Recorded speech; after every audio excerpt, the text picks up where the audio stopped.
I rattled the chair a couple of times, but very soon it lost all its terror for him. He patted the chair and found that it was inoffensive. At this discovery, he tried to hurl it aside, but I was too quick for him. I swiftly drew it towards me and wedged it right tight into the arch of the table, and the stool protected me on another side. I was more or less in a stocking made of the legs of furniture. He sat upon his haunches in front of me, wondering how best to get at me. Now, the chair, table, and stool had formed a solid block, with me at their heart, and they could withstand all his tricks. He scrutinized my arrangement with great interest, espied a gap, and thrust his paw in. It dangled in my eyes with the curved claws opening out towards me. I felt very angry at the sight of it. Why should I allow the offensive to be developed all in his own way? I felt very indignant. The long knife from the station master's table was lying nearby. I picked it up and drove it in. He withdrew his paw, maddened by pain. He jumped up and nearly brought down the room, and then tried to crack to bits the entire stocking. He did not succeed. He once again thrust his paw in.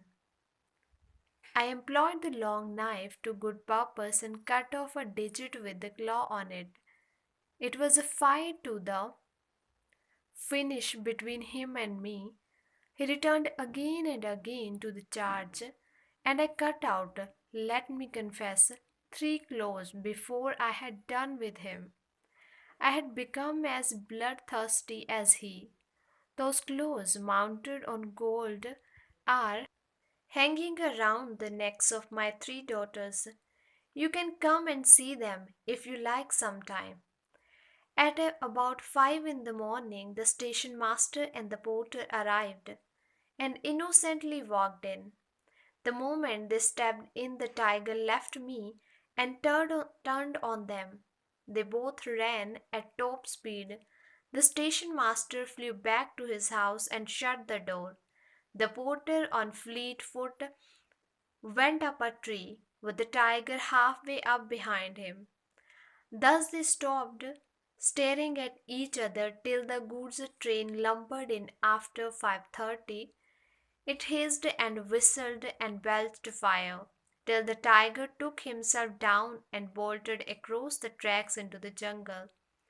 He did not visit these parts again, though one was constantly hearing of his ravages.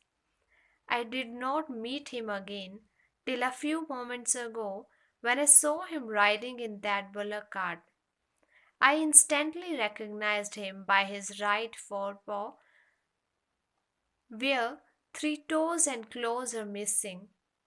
You seem to be so much lost in admiration for those people who met the tiger at their own convenience with gun and company that I thought you might give a little credit to a fellow who has faced the same animal alone, barehanded, hence this narration.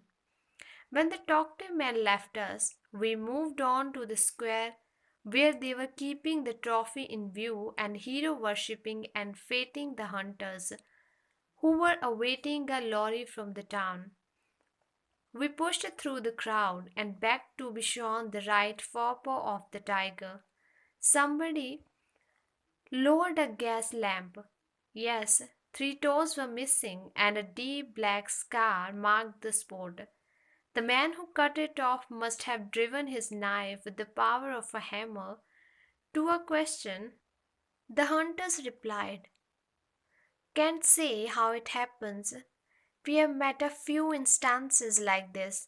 It's said that some forest tribes, if they catch a tiger cub, cut off its claws for some talisman and let it go. They do not usually kill cubs.